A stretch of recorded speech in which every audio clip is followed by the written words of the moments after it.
এখন ৰেচন কাৰ্ডত চাউল পালো। ৰাজ্যৰ লাখ লাখ ছাত্ৰ ছাত্ৰীৰ বাবে এটা ডাঙৰ খবৰ লৈ আহিছো।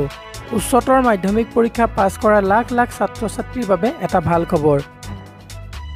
কলেজত বিনামূলীয়াকৈ নামভৰ্তি কৰিব পাৰিব ছাত্ৰ ছাত্ৰীয়ে। ৰেচন কাৰ্ড দেখুৱালেই কলেজত হ'ব বিনামূলীয়াকৈ নামভৰ্তি।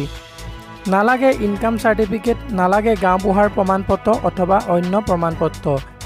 একাদশ শ্ৰেণীত ছাত্ৰ ছাত্ৰীৰ নামভৰ্তি হ'ব বিনামূলীয়া। সকলো কলেজৰ অধ্যক্ষলৈ নিৰ্দেশনা মুখ্যমন্ত্ৰী ডক্টৰ হিমন্ত বিশ্ব শৰ্মাৰ।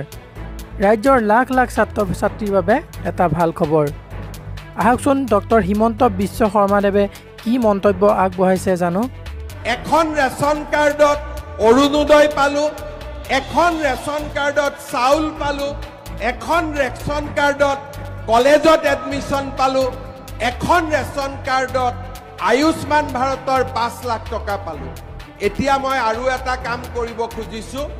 এইবাৰ ৰেচন কাৰ্ডত 1 অক্টোবৰৰ পৰা দালি, নিমখ আৰু চেনিও বজাৰতকৈ কম দামত আপোনালোকক দিয়া আমি আৰম্ভ কৰি দিম।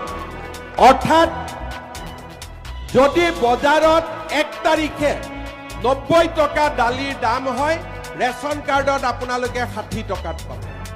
যদি বজাৰত চেনিৰ দাম 75 টকা হয়, আপোনালোকে 50 টকাত পাব।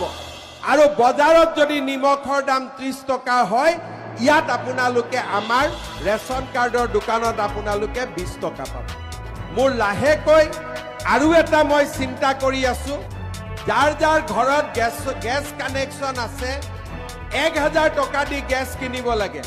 এতিয়া মই চাই আছো যে অসমত গেছৰ দামটো 1000 পৰা ডাইৰেক্ট 700 টকা কৰি দিব পাৰি নেকি, যাতে গেছৰ দামো আমি 300 টকা কমাই দিব পাৰো। এই গোটেইবিলাক কাম কোনে কৰিব পাৰিছে? নৰেন্দ্ৰ মোদী ডাঙৰীয়াৰ